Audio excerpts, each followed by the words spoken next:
Hello అండి. Welcome to my channel. అందరూ subscribe చేసుకోండి. ఈరోజు సీరియల్‌లో జోష్న కార్తిక్‌కి తాళిబొట్టు చూపిస్తూ, ఇదే మీ పెళ్లి రోజుకి నేనిస్తున్న కానుక. ఈ తాళి నా మెడలో కట్టి నన్నే బహుమతిగా తీసుకో బావా.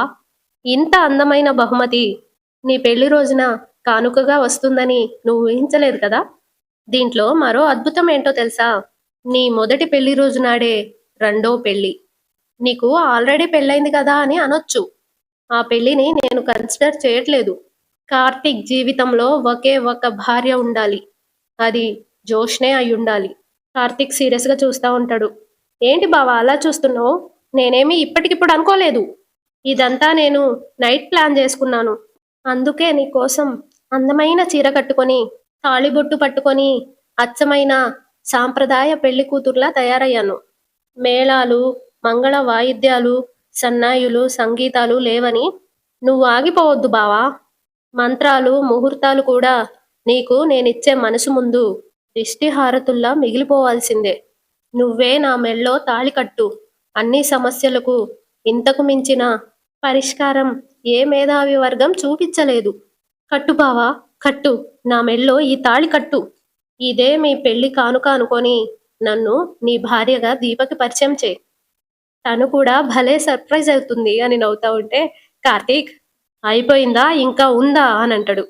ఇదంతా డ్రామా అనుకుంటున్నావా బావా అని జోష్న అడుగుతా ఉంటే, డ్రామా కాకపోతే భాగవతం, భాగవతం కాకపోతే వీధి నాటకం.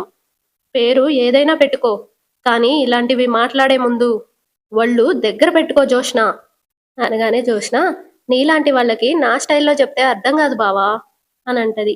అప్పుడు కార్తీక్, నీలాంటి వాళ్ళకి ఎలా చెప్పాలో నాకు తెలుసు అనుకుంటూ చేతిలో ఉన్న కార్ కీస్ అక్కడ పెట్టేసి, తాళి నీ దగ్గరే పెట్టుకో, ఓ పుల్లైస్ కొనుక్కొని తినుకుంటూ ఇంటికెళ్ళిపో.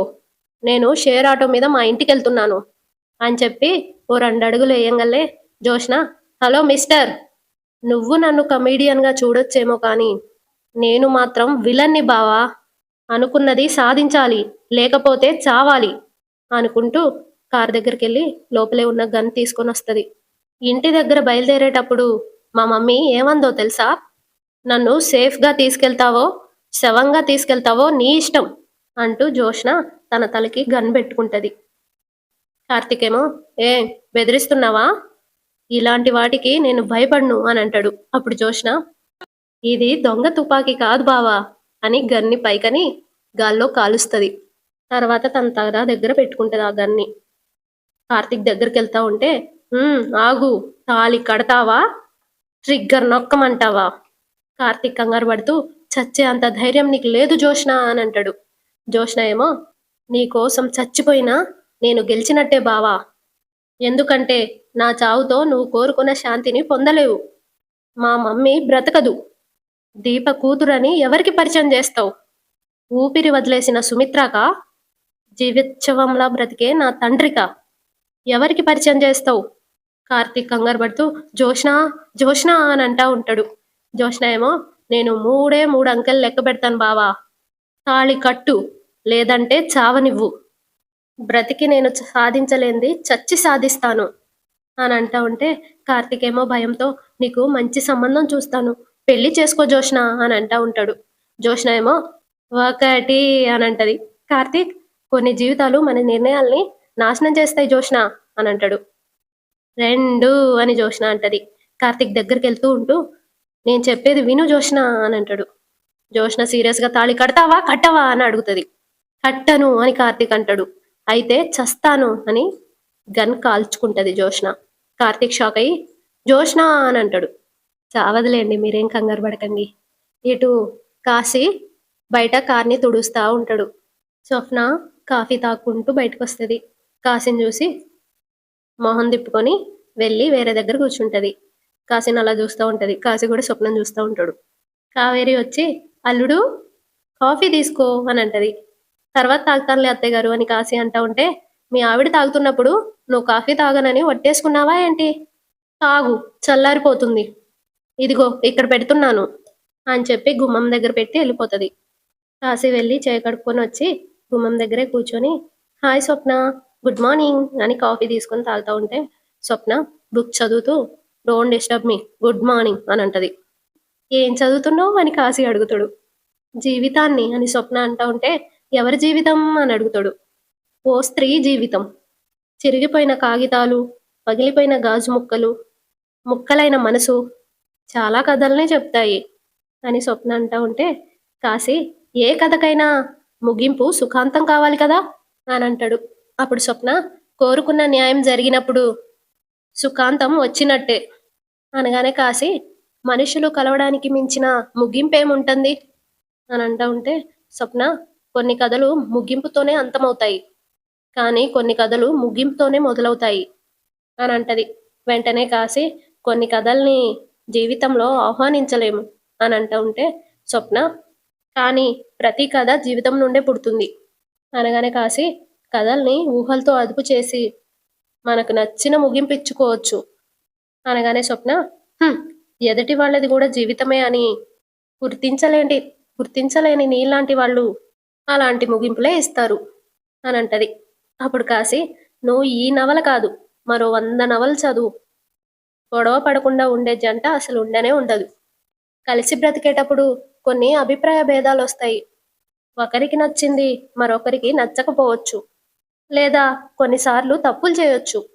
ఒకరి తప్పుల్ని ఒకరు క్షమించుకోవడమే కదా జీవితం అంటే అనగానే స్వప్న, తప్పుల్ని క్షమించొచ్చు, మోసాల్ని క్షమించలేము అని అంటది. అప్పుడు కాశీ, మోసాల్ని క్షమించలేము అని మనల్ని మనం మోసం చేసుకోలేం కదా అని అంటా ఉంటే స్వప్నేమో, బంధాన్ని తెంచుకోవడము అంటే మనల్ని మనం మోసం చేసుకోవడం కాదు కాశీ, మనకి నచ్చని ఆలోచనల గోడల మధ్య నుండి విడుదలవ్వడం. అసలు ప్రేమకి అర్థమేంటి? ఎదుటి వాళ్ళు కోరుకుంది ఇవ్వడమే కదా. నీ నుండి నాకు స్వేచ్ఛ కావాలి, అదే నువ్వు ఇవ్వనంటున్నావు. నేను కోరుకున్నదే నువ్వు ఇవ్వలేవు. నీ ప్రేమని నాకెలా ఇవ్వగలవు? నీది ప్రేమ కాదు, స్వార్థం. అది ఎప్పటికీ మనుషుల్ని గెలవలేదు కాశీ అని అంటూ బుక్ చదువుతూ ఉంటది. ఇటు దశరథ హాల్లో కూర్చొని ఆలోచిస్తూ ఉంటాడు.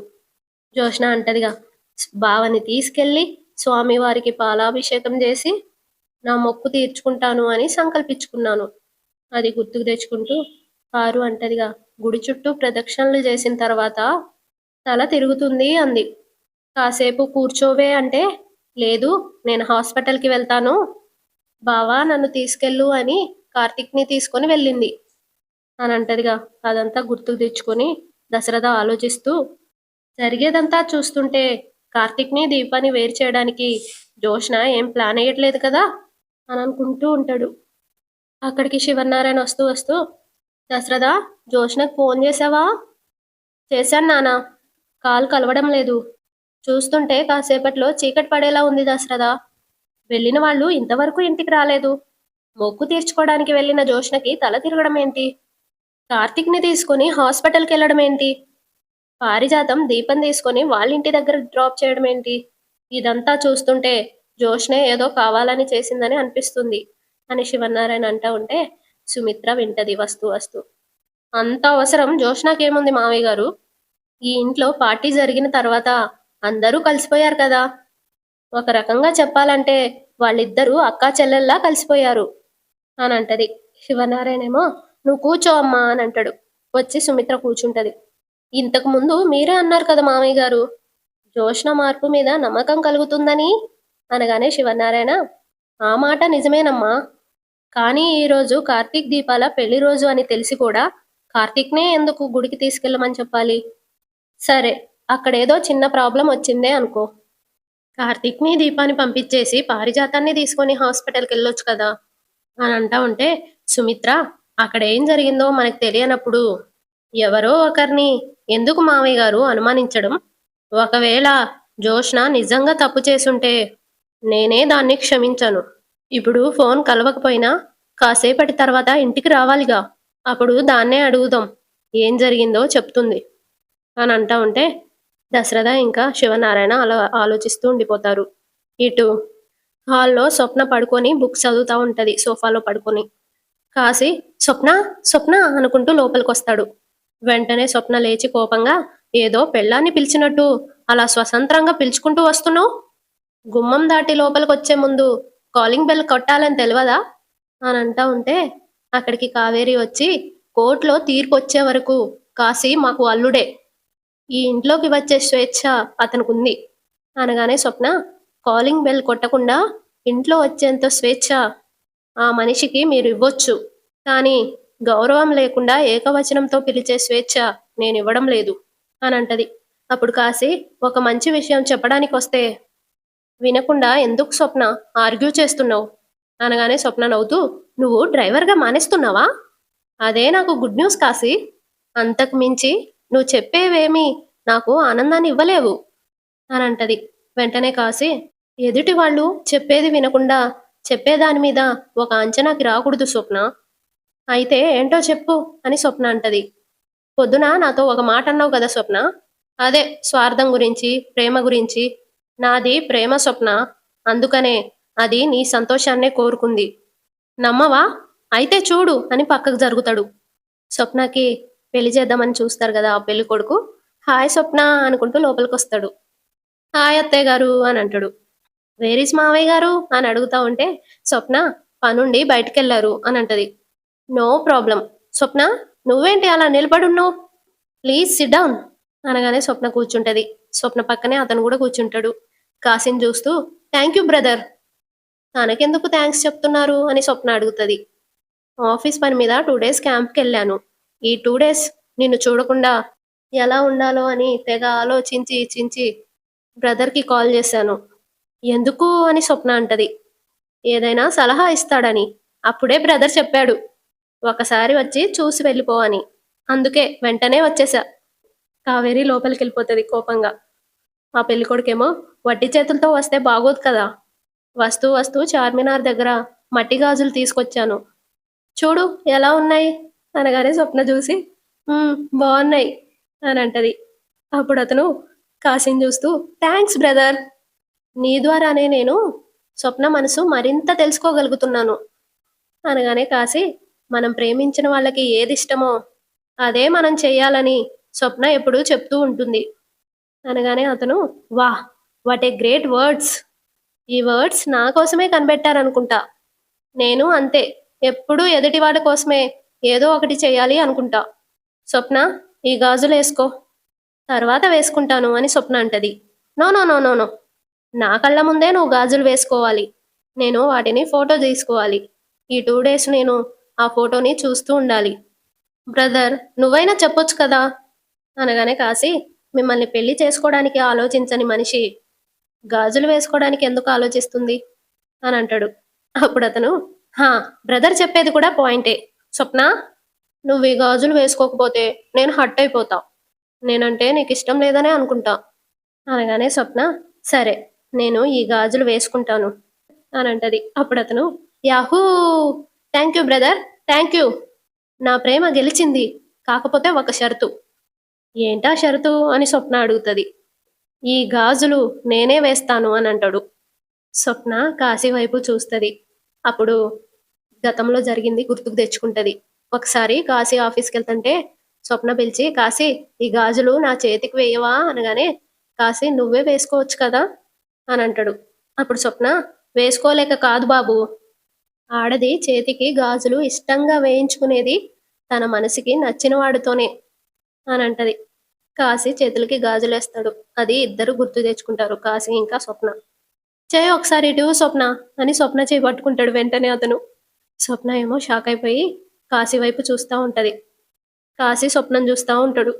కాశీ తనలో తాను అసలు నీ మనసులో ఏముందో ఇప్పుడు తెలుస్తుంది స్వప్న అని అనుకుంటాడు. స్వప్న చెయ్యి వణుకుతా ఉంటది. అప్పుడు ఆ పెళ్లి కొడుకు చెయ్యేంటి ఇలా వణుకుతుంది, ఓ లో బీపీ ఏమైనా ఉందా అని అడుగుతాడు. అప్పుడు స్వప్న ఏం లేదు అని అంటది. హా అర్థమైంది, నేను మొదటిసారి గాజులు నీ చేతుకు తొడుగుతున్నాను కదా, ఆ మాత్రం సిగ్గుంటుందిలే.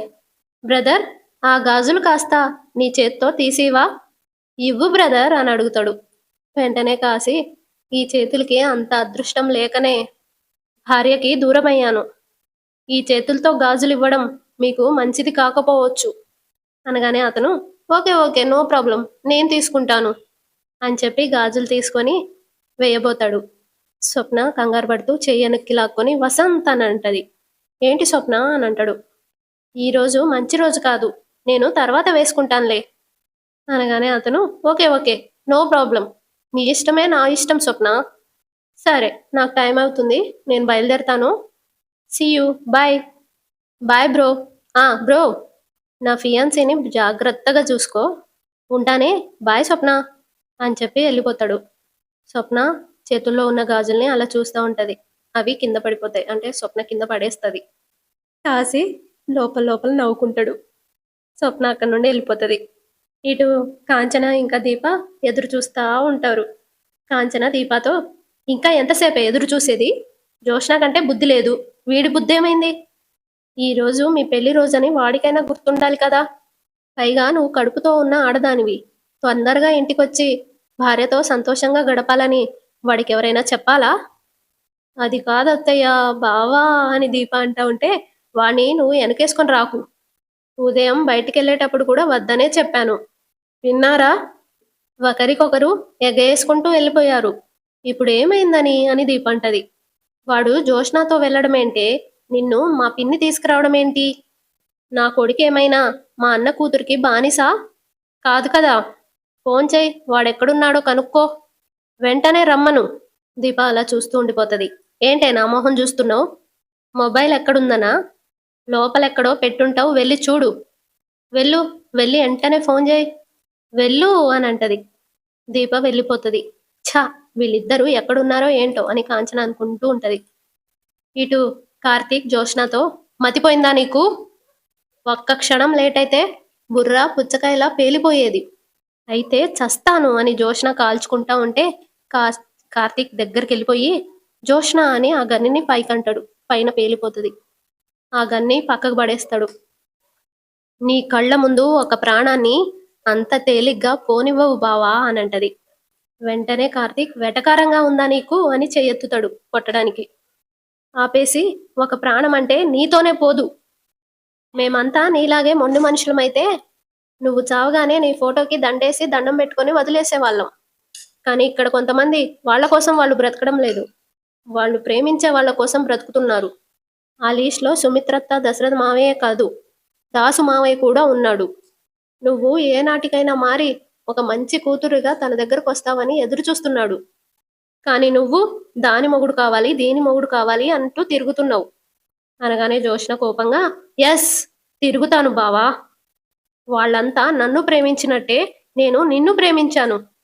వాళ్ళు నా కోసం చేస్తే నేను నీ కోసం చేస్తాను అనగానే కార్తీక్, ఇవే ఇవే మతిలేని మాటలంటే అని గట్టిగంటాడు. తాళి కడతావా కట్టవా అని అడుగుతుంది. జరిగింది సరిపోలేదా అని కార్తీక్ అంటాడు. తాళి కడతావా కట్టవా అని గట్టిగా అడుగుతూ ఉంటది. అప్పుడే కార్తీక్కి ఫోన్ వస్తుంది.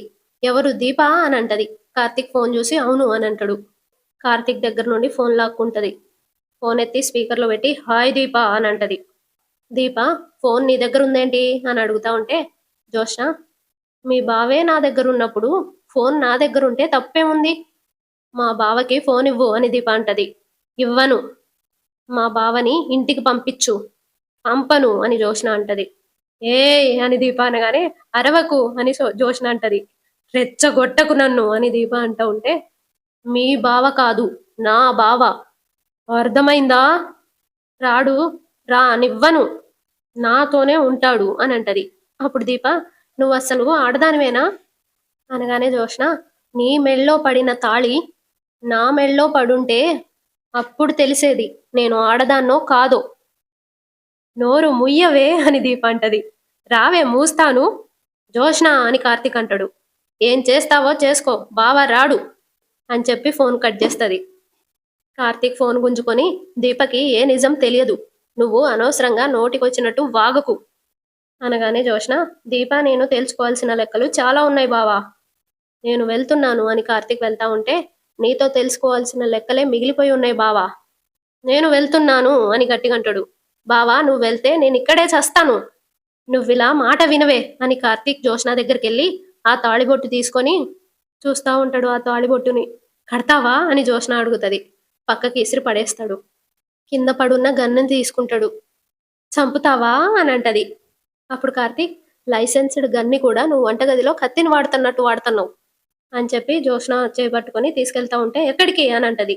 నేనే నిన్ను బయటికి తీసుకొచ్చాను. ఇంటి దగ్గర అత్తయ్య నీకోసం ఎదురు చూస్తూ ఉంటుంది. మళ్ళీ నిన్ను ఇంటి దగ్గర వదిలిపెట్టి మా ఇంటికి పోతా అని చెప్పి వెళ్ళి కారెక్కిస్తాడు. అంతటితో ఈరోజు ఎపిసోడ్ అయిపోతది. సబ్స్క్రైబ్ చేసుకోండి. లైక్ కూడా చేయండి కదా.